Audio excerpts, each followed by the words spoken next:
O presidente Lula desembarcou hoje pela manhã no Egito para uma viagem de quase uma semana no continente africano. Lula não tem previsão de eventos oficiais nesta quarta-feira. A agenda oficial, então, ela começa amanhã em um encontro com o presidente egípcio. Os dois devem debater a guerra entre Israel e o grupo terrorista Hamas, além de assinar acordos bilaterais nas áreas de bioenergia, ciência, tecnologia e inovação. Essa é a primeira viagem internacional do presidente Lula este ano. E quem chega para repercutir esse e outros assuntos é o Vitélio Brussolin, que é professor de Relações Internacionais e pesquisador de Harvard. Vitélio, boa tarde. Sempre bom contar com você aqui comigo no Conexão. Essa visita, ela é estratégica, mas acontece num momento muito tenso, né? Boa tarde, Kelly. Boa tarde a todos. É verdade, a visita é estratégica. O Lula começa pelo Egito. Dos 115 brasileiros que saíram da faixa de Gaza, Kelly, todos passaram pelo Egito, passaram pelo Cairo. Ou seja, houve uma negociação do Brasil com o general Al-Sisi, que é o presidente do Egito nesse momento. Essa viagem também marca os 100 anos das relações diplomáticas do Brasil com o Egito, que começaram em 1924. E uma série de acordos bilaterais serão tratados amanhã. Na sequência, o Lula vai para um encontro da União Africana, que reúne 55 países, reúne todos os países da África. O Brasil é membro ouvinte dessas reuniões de cúpula da União Africana desde 2005, quando construiu uma embaixada em Addis Abeba, na Etiópia, onde é a sede da União Africana. O presidente Lula também vai ter uma reunião com a Liga Árabe, que fica ali no Cairo, no Egito, e vai se encontrar com o Mahmoud Abbas, que é o presidente da Autoridade Palestina, que é além do secretário-geral da ONU, o Antônio Guterres. O único fato que causa estranheza, Kelly, é que o Lula vai estar do lado de Israel. O Egito fica ali, faz fronteira com a faixa de Gaza e com Israel, mas não irá a Israel, o que poderia ser uma oportunidade para que ele agisse como mediador desse conflito, como ele tem se apresentado desde o início, assim como se apresentou como mediador para o conflito entre a Ucrânia e a Rússia, Kelly. Realmente, bem pontuado, Vitélio. Agora, de qualquer forma, né, tanto o Oriente Médio, a África toda, você citou essas reuniões, são mercados muito importantes, de relações comerciais importantes e que têm conquistado ainda maior destaque, principalmente depois da guerra entre Rússia e Ucrânia. A gente vê como os países têm se reorganizado nas relações comerciais, não é? É verdade. A União Africana se tornou um membro do G20, ou seja, essa organização internacional que reúne 55 países no ano passado se tornou membro do G20, que é um grupo que vai se reunir no Brasil, inclusive em novembro neste ano, numa reunião presidida pelo Brasil.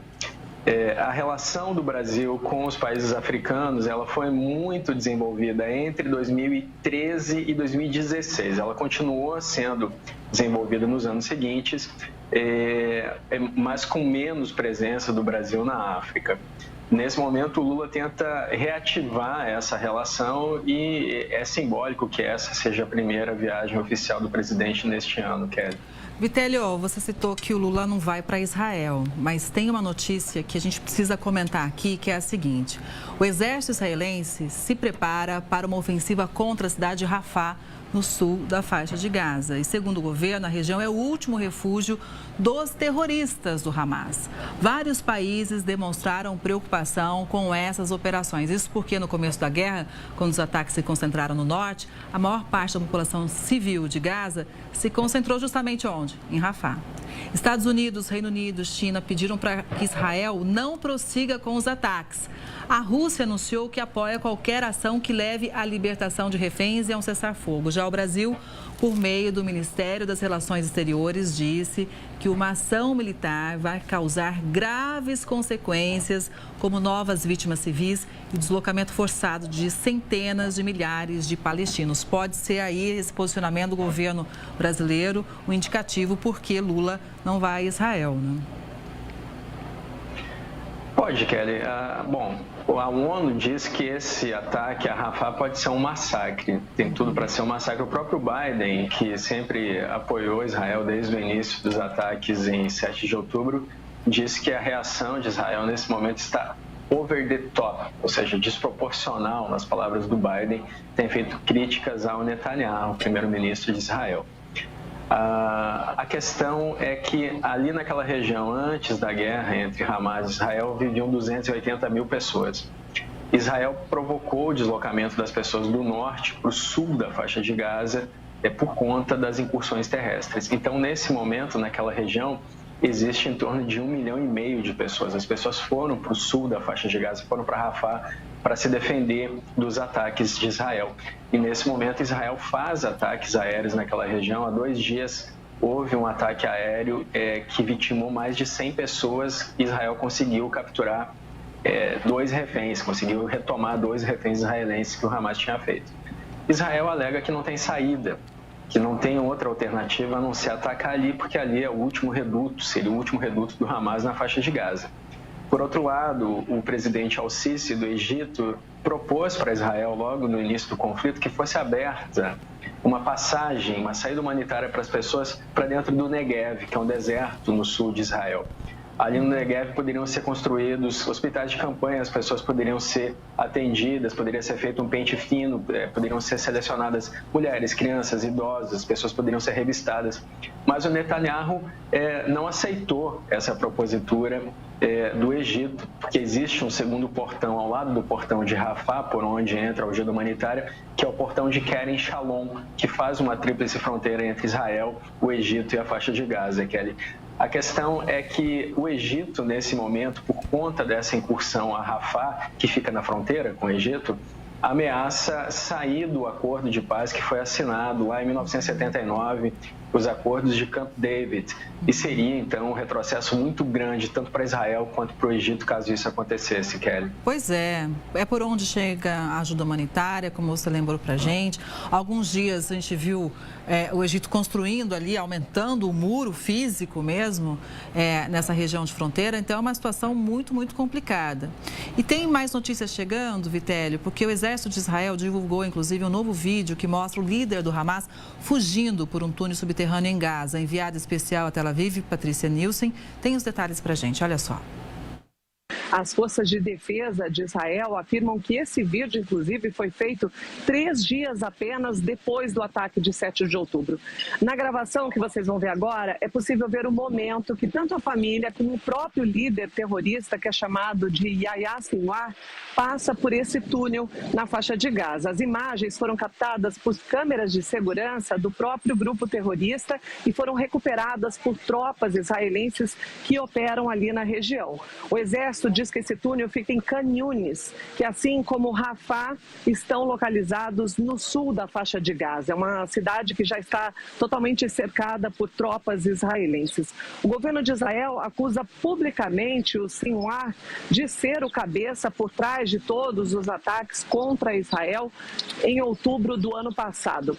Bom, o exército israelense acredita que tanto Sinwar como a família dele continuam escondidos em túneis de Gaza.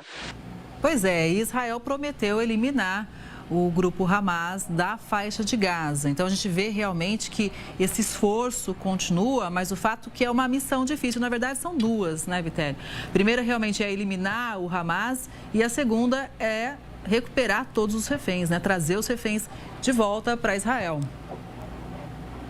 Pois é, Kelly. Esse vídeo é de 10 de outubro, segundo Israel, né? Como vocês retrataram na reportagem. Ele mostra o Sinwar fugindo com os filhos, a esposa e o irmão dele por um desses túneis em Khan Yunis. Houve hoje, Kelly, um protesto de familiares desses mais de 100 reféns que ainda estão em poder do Hamas no Tribunal Penal Internacional, exigindo que o Tribunal Penal Internacional tome ações contra o Hamas. Então, nesse momento, nós temos a África do Sul com uma ação contra Israel na Corte Internacional de Justiça, que é o Tribunal da ONU, que julga estados, e nós temos familiares das vítimas, dos reféns que estão em poder do Hamas, indo ao Tribunal Penal Internacional, que julga pessoas por crimes de guerra, pedindo ações contra o Hamas. É uma situação muito complicada, as organizações internacionais não fazem o que poderiam fazer para evitar tanto o terrorismo quanto desproporções de Israel para atacar os terroristas que atacaram Israel em 7 de outubro. E as pessoas que são mais vitimadas, por enquanto, são os civis, pessoas que não têm a ver diretamente com essa guerra, Kelly. Pois é muito triste, né? E a gente lembra que a guerra entre Rússia e Ucrânia continua. É um momento muito complicado, global, e que tem um reflexo, Vitelli. Olha só, o gasto militar global disparou em 2023 e atingiu o maior patamar da história moderna, descontadas as 2 guerras mundiais do século XX. No ano passado, os países gastaram um pouco mais do que o PIB do Brasil em defesa. A conta foi feita pelo Instituto Internacional de Estudos Estratégicos de Londres. Houve, então, um crescimento de 9% nos gastos com armas no ano passado, chegando ao equivalente a quase 11 trilhões de reais. 11 trilhões. É o maior valor dos 65 anos da série histórica da publicação, que, como estudos semelhantes, nunca viu tanto dinheiro sendo desembolsado desde o fim da Segunda Guerra Mundial, lá em 1945. Os Estados Unidos seguem como o país mais poderoso da história moderna. Em 2023, empenharam 41% do gasto militar total do planeta, seguidos, adivinha por quem? Pela China, 10%, e pela Rússia, Vitélio, com 5%.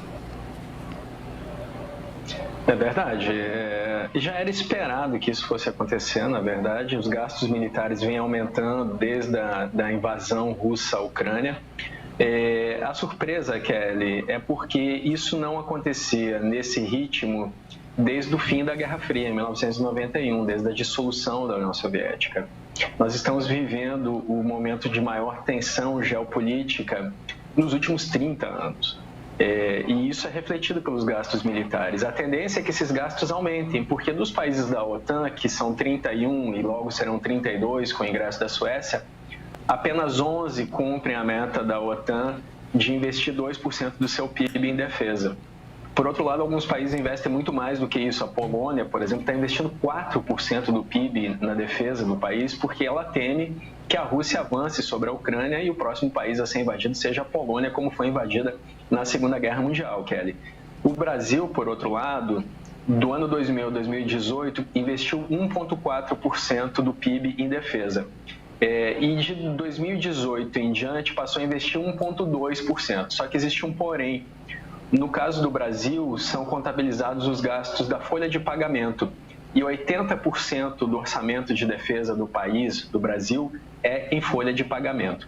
Desses 80%, 63% vai para inativos e pensionistas. Sobra muito pouco para investimento, em torno de 7%, e para custeio, que é manutenção dos equipamentos, sobra 13%. Ou seja, o Brasil faz um cálculo diferente desse do Instituto Internacional de Estudos Estratégicos, inclui a folha de pagamento e não chega ao patamar da OTAN. A OTAN, por exemplo, exige que os seus membros investam 20% na rubrica investimentos e apenas 50% no máximo em pessoal. Então, o Brasil, além de gastar muito dinheiro em pagamento de pessoal, investe muito pouco na sua defesa nacional. O Brasil é metade da América do Sul e tem vizinhos em conflito, como a Venezuela e a Guiana. A Venezuela, por exemplo, tem um sistema de defesa aérea S-300 da Rússia, que é muito superior a qualquer tipo de defesa antiaérea que o Brasil tem, porque o Brasil só tem defesa de média altura, foi adquirido para as Olimpíadas. É necessário investimento maciço na indústria nacional e também na indústria de defesa, na base industrial de defesa do país, Kelly. Agora fica a dúvida se realmente esse investimento vai acontecer e quando, né, Vitélio? Já que você citou a questão da OTAN, olha só essa notícia. O presidente dos Estados Unidos, Joe Biden, se manifestou sobre as ameaças do rival Donald Trump sobre a OTAN, que é a Aliança Militar do Ocidente. Biden classificou como vergonhoso um comentário de Donald Trump sobre a organização. O republicano afirmou que encorajaria a Rússia a atacar os países membros da OTAN que não cumprirem com os compromissos financeiros. E polêmica à parte, uma nova pesquisa eleitoral mostra que o ex-presidente Donald Trump está à frente de Joe Biden na corrida à presidência dos Estados Unidos. A pesquisa de opinião mostrou que Trump tem 37% das intenções de voto. Biden ficou com 34%.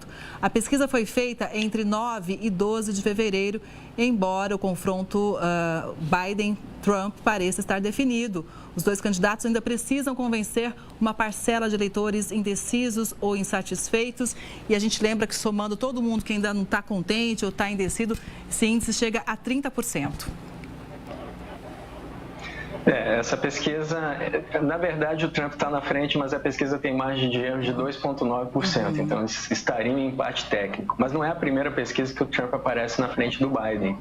E essa declaração do Trump foi feita numa declaração de campanha. Ele disse que não defenderia países que não investem 2% do seu PIB em defesa, o que não é uma exigência do artigo 5º do Tratado da OTAN, o artigo de defesa mútua. É uma exigência, sim, da OTAN, que os países investam pelo menos 2% em defesa, mas isso, quando os países não investem, não significa que eles vão ser deixados para trás, que eles seria estimulado, como nas palavras do Trump, que a Rússia invadisse algum desses países. Isso preocupa, é claro, a Europa, que acabou de doar 50 bilhões de euros para a Ucrânia, e nesse momento o Biden usa essa frase do Trump para fazer pressão para o pacote de 95 bilhões de dólares, dos quais 60 destinados à Ucrânia, que passou pelo Senado ontem, Kelly, e que agora precisa passar pela Câmara dos Representantes, precisa ser colocado em pauta.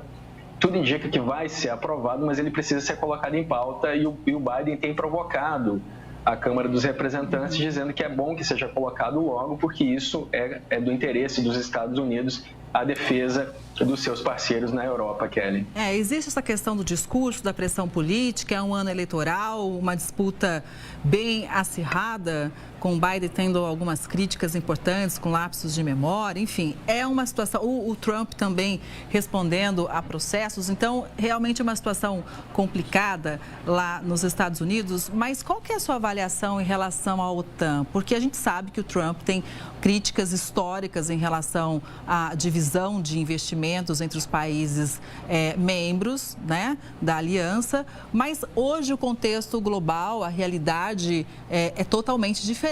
Nós estamos num outro contexto, um contexto de guerras e tudo mais. Você acha que ele realmente adotaria uma ação mais radical em relação à OTAN ou não? Alguns anos atrás, o Trump ameaçou retirar os Estados Unidos da OTAN. Em 2019, o Macron, presidente da França, disse que a OTAN tinha sofrido morte cerebral. Mas depois que o Putin invadiu a Ucrânia, a OTAN se fortaleceu. É irônico, é contra os interesses da Rússia que isso tenha acontecido. Que a Rússia alega que invadiu a Ucrânia justamente pela expansão da OTAN, aspas. A questão é que a OTAN não só se fortaleceu, como também agregou novos membros, como a Finlândia e a Suécia. A Finlândia tem 1.340 quilômetros de fronteira seca com a Rússia, ou seja, completamente contra os interesses russos. De fato, a OTAN está se fortalecendo em termos de orçamento, a gente falava disso há pouco, e se acontecer os Estados Unidos se retirarem ou algo assim que ameace a estabilidade da organização, a União Europeia tem uma organização própria de segurança coletiva que deve ser acionada, porque não é do interesse da Europa que a Rússia avance sobre a Ucrânia, porque é a porta de entrada da Europa. De qualquer forma, não é provável que o Trump se retire da OTAN nesse momento, seria também contra o interesse dos Estados Unidos. Isso vem sendo indicado, inclusive, por republicanos dentro do Senado e dentro da Câmara dos Representantes. Ele fala nesse tom de campanha, mas o que ele tem dito, na verdade, é que o dinheiro repassado à Ucrânia deveria ser repassado em forma de empréstimo e não de doação, embora grande parte desse recurso seja para a indústria de defesa dos Estados Unidos. O recurso, se porventura for aprovado, esses 95 bilhões, grande parte desse recurso vai para as empresas que produzem armas dentro dos Estados Unidos, essas empresas vão fornecer para a Ucrânia. Então, de qualquer forma, o dinheiro vai para as empresas americanas. É uma discussão complexa, que ali, como você bem lembra, isso faz parte da campanha eleitoral dos Estados Unidos e é por isso que chama tanta atenção e é por isso que as frases têm tanto efeito nesse momento também. Pois é. Olha, de uma coisa eu tenho certeza, viu, Vitélio? A gente vai conversar muito ainda sobre isso durante esse ano. Quero ter sua parceria aqui comigo no Conexão. Muito obrigada pela análise, sempre é bom te ouvir. Uma boa tarde para você e até a próxima. Vai ser um prazer conversar com vocês. Até logo. Até.